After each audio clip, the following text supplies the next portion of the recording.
চলে এসেছি তৃতীয় পর্ব নিয়ে। তোমাদের আগের দুটো পর্ব খুব ভালো লেগেছে, আমি কমেন্টগুলো পড়েছি, আমার সত্যিই খুব ভালো লেগেছে। এবার চলে আসি একদম কথা না বাড়িয়ে আমার 2006 থেকে 2025-এর জার্নিটা নিয়ে এবার আজকের ব্লগটা হওয়ার কথা। তো দেখো, আমার এই যে দুম করে বিয়েটা হয়, তো বিয়ে আমার কাছে যেমন ব্যাপারটা দুম করেছিল আমাদের দিক থেকে, এই দিক থেকে বহরমপুরে আমার শ্বশুরবাড়ির দিক থেকেও তো ব্যাপারটা দুম করেই ছিল। তারাও আমাকে কতটুকুই বা চিনতো জানতো।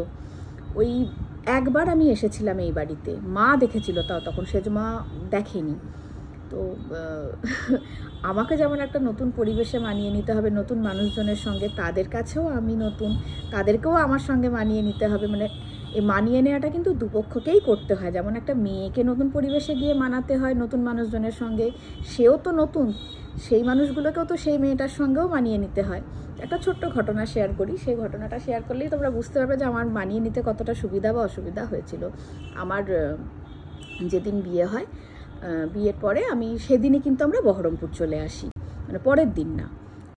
সেজমা নিচে নেমে চলে গিয়েছিল আমাকে আনার জন্য। তো আমাকে নিয়ে আসার পর রাত্রিবেলা যখন আমি শুতে যাই, আমি সেজমার কাছে শুয়েছিলাম সেদিনকে, তখন সেজমা আমাকে বলছে যে তুই শাড়ি পরে ঘুমাতে যাচ্ছিস, তুই নাইটি আনিসনি, তো সুটকেসে নাইটি নেই? আমি বললাম হ্যাঁ নাইটি তো আছে। মানে আমার সত্যি কথা বলতে একবারও মনেই হয়নি যে নাইটিটা বের করা দরকার, বা আমি বলবো কী করে যে আমি নাইটি পরবো, আমি জিজ্ঞেস করতেই ভয় লাগছে। সেজমা বাড়ির সব থেকে বড়, মানে আমার শ্বশুরমশাইও সেজমার পারমিশন না নিয়ে কোনো কাজ করতেন না। কোনো কাজ করতে গেলে সবার আগে সেজমাকেই জানাতাম, আমরাও সেজমা এটা করব, সেজমা এখানে যাব। সেজমা না কখনো কিছুতে বলতো না, কিন্তু ওই অনুমতি নেওয়াটা সেজমার কাছে, বাড়ির সব থেকে বড় সেজমা। সেই সেজমার কাছে রাত্রিবেলা আমি ঘুমোবো, তাকে আমি বলবো যে আমি নাইটি পরবো কি না। আমি তো চুপচাপ শাড়ি পরে শুতে যাচ্ছিলাম, তখন সেজমা বললো কিনা যে নাইটি এনেছিস কি, নাহলে আমি টুটুনকে পাঠাচ্ছি একটা নাইটি কিনে আনবে। বললাম না, নাইটি তো মা একটা দিয়েছে, সুটকেসে আছে। বলছে তা নাইটি না বের করে তুই শাড়ি পরে যে শুতে যাচ্ছিস, তুই ঘুমোতে পারবি? তোর কি অভ্যেস আছে শাড়ি পরে শোয়া? সারাদিন এত তোর ধকল গেছে, তারপর সোমার কাছে শুনেছি গোটা রাস্তা কাঁদতে কাঁদতে এসেছিস, তোর তো বিশ্রামের দরকার, তোর তো একটু ভালো ঘুমের দরকার, তুই শাড়ি পরে একটুও ঘুমোতে পারবি? তুই নাইটিটা বের কর, নাইটিটা পর, নাইটিটা পরলে তুই আরাম করে একটু ঘুমাতে পারবি, তবে সকালবেলা ঘুম থেকে উঠে নাইটিটা ছেড়ে শাড়ি পরে ঘর থেকে বেরোস।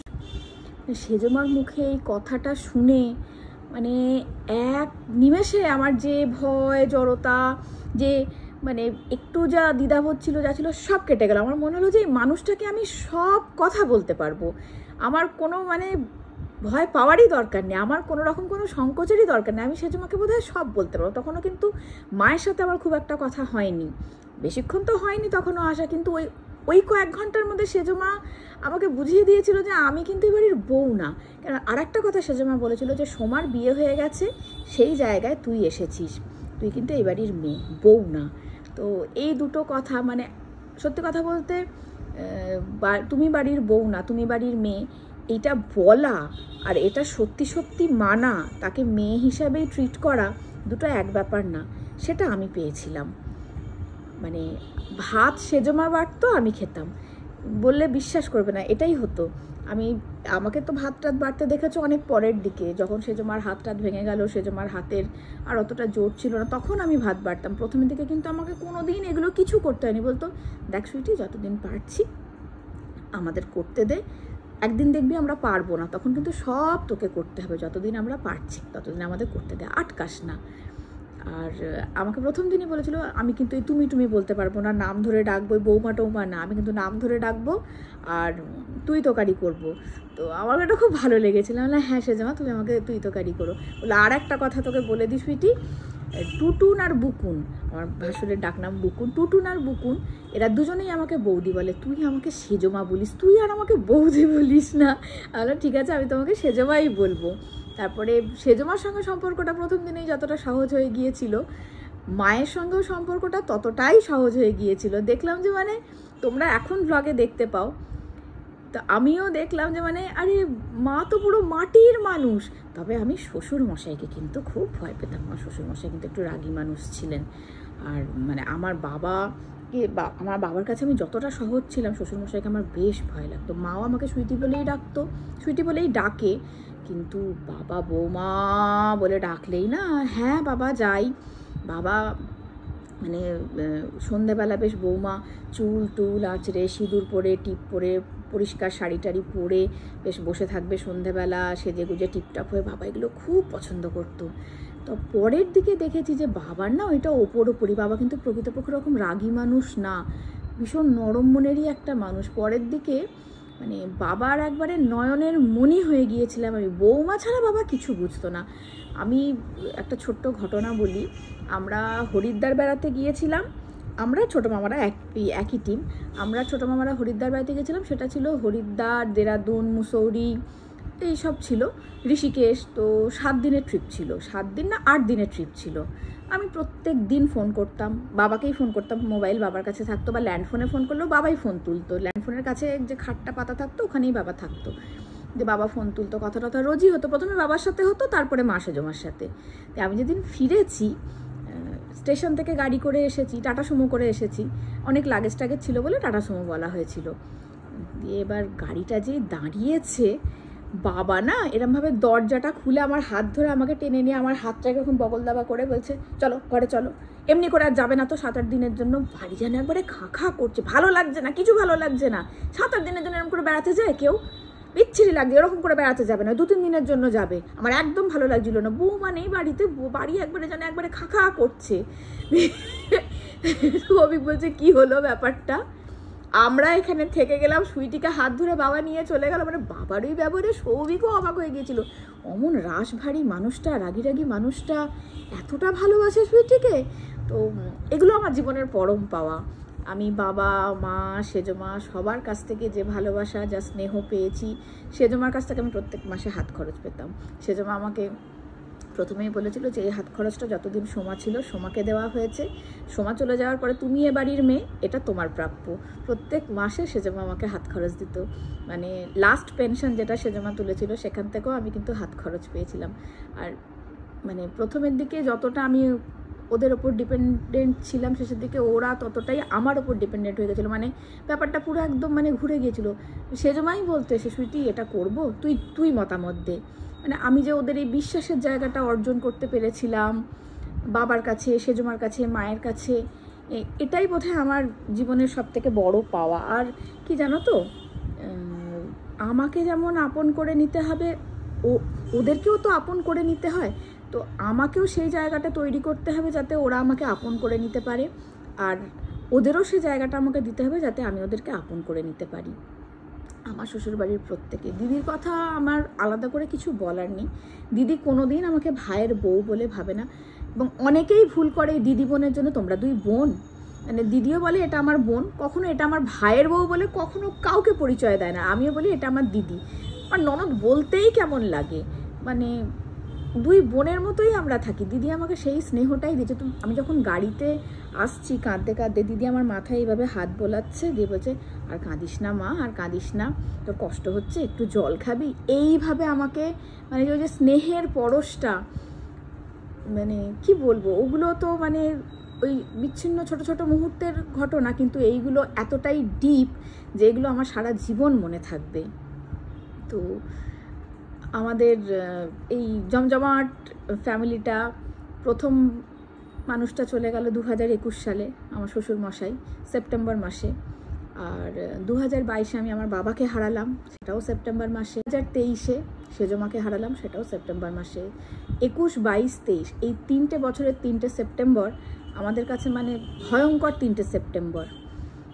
আর একটু এবার এদিককার কথা বলি, আমি আসার পরে যেটা হলো, আমি আসার পরে আমার বাবা না খুব ভেঙে পড়লো, মানে আমাকে না দেখতে পেয়ে। বাবার তো আমি একদম নয়নের মণি ছিলাম, মা নিজেকে খুব সামলে নিয়েছে, মা বরাবরেরই খুব তাড়াতাড়ি সামলে নিতে পারতো সব কিছু। সে আমি আমার বাবার ম্যাসিভ অ্যাটাক হয় যখন, তখনও আমি দেখেছি, পরপর 2বার যখন অ্যাটাক হয় তখনও দেখেছি মা কিন্তু খুব দক্ষ হাতে সামলাতো, মা কিন্তু চট করে ভেঙে পড়তো না কখনো। সেটা আমি আমার মায়ের কাছ থেকে শিখেছি, লড়াই করার শিক্ষাটা মায়ের কাছ থেকে পেয়েছি। এমনিও জানো যে প্রতিদিন আমাদের লড়াই করেই বাঁচতে হয়, প্রত্যেকটা মানুষের জীবনে আলাদা আলাদা স্ট্রাগল রয়েছে। আমরা ফেসবুকে যেটা দেখাই যে হাসি মুখের এমনি করে ছবিগুলো, এটা পুরোটাই সত্যি নয়, এর ভেতরের গল্পগুলো অন্য হয়। তোমার একটা নিজস্ব সমস্যা আছে, আমার একটা নিজস্ব সমস্যা আছে, প্রত্যেকটা মানুষের জীবনেই কিছু না কিছু সমস্যা আছে এবং সেগুলো থেকে প্রত্যেকদিন লড়াই করেই আমাদের বাঁচতে হয়। প্রত্যেকটা দিন একটা নতুন দিন। এই লড়াই করার মনোবলটা, এই লড়াই করার শক্তিটা, এগুলো কিন্তু আমি পেয়েছি আমার মায়ের কাছ থেকে। আমার মাকে আমি দেখেছি কোনোদিন কোনো পরিস্থিতিতে ভেঙে পড়েনি। সে তোমার আমি বাবার শরীর খারাপের সময়ই হোক, তারপর বাবা যখন বাইরে থাকতো একা হাতে আমাকে ওইভাবে মানুষ করায়, পড়তে নিয়ে যাওয়া, স্কুলে নিয়ে যাওয়া, নিয়ে আসা দক্ষতা। মায়ের কি মন খারাপ করতো না? মায়েরও তো ভীষণ মন খারাপ করতো, বাবা বাইরে থাকতো, কিন্তু আমার সামনে কোনোদিন মাকে ভেঙে পড়তে দেখিনি।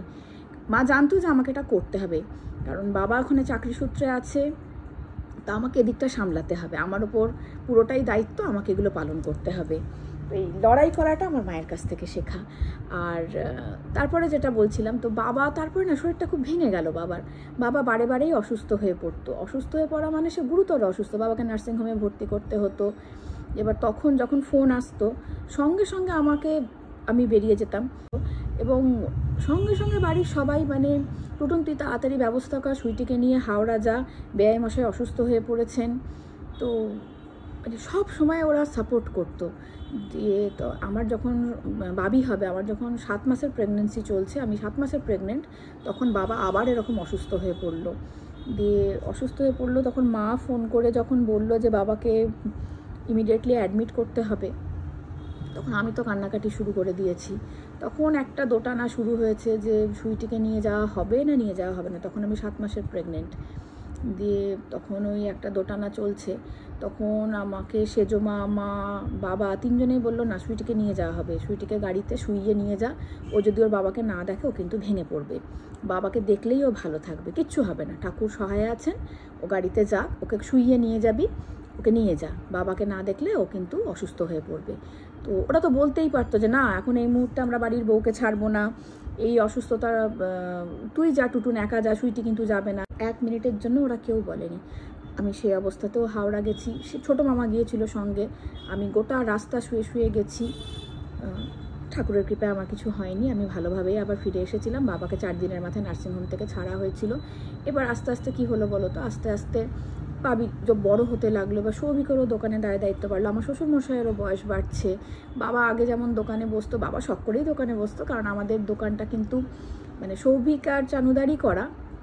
আমার শ্বশুরমশাইয়ের দোকান কিন্তু না, আমার শ্বশুরমশাই কিন্তু চাকরি করেছেন, উনি জর্জ কোর্টে চাকরি করতেন, সেজমা চাকরি করতো, সেজমা CMOH অফিসে চাকরি করতো, দুজনেই চাকরিজীবী ছিলেন।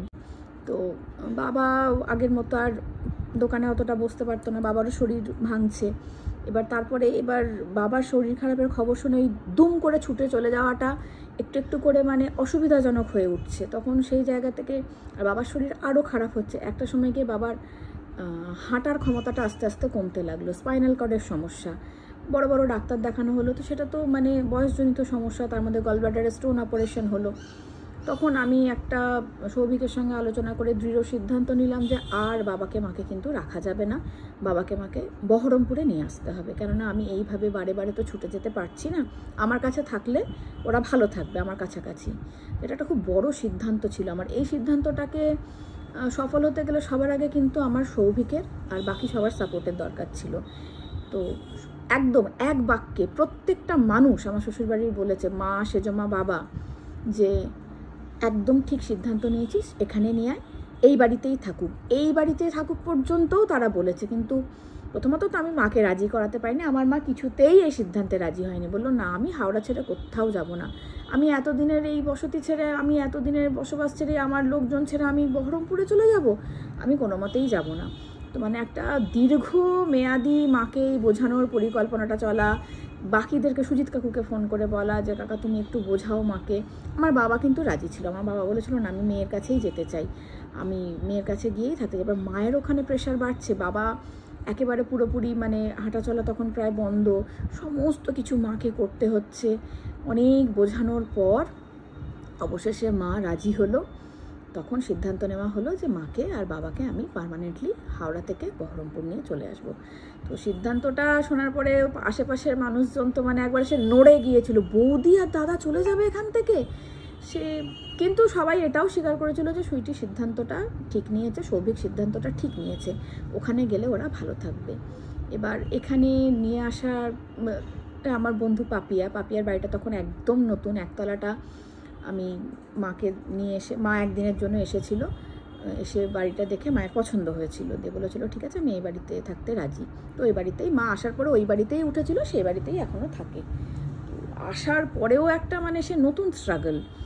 তো আসার পরেই 1-2 দিনের মাথায় মা বলছে আমার এখানে একটুও ভালো লাগছে না, আমি আবার হাওড়া ফিরে যাব, ওই বাড়িটা আমাকে আবার কিনে দে, ভাবো একবার। আমি বললাম মা তোমার এখন কিছুদিন ভালো লাগবে না, একটা নতুন জায়গা, তুমি একটু 1টা মাস অপেক্ষা করো।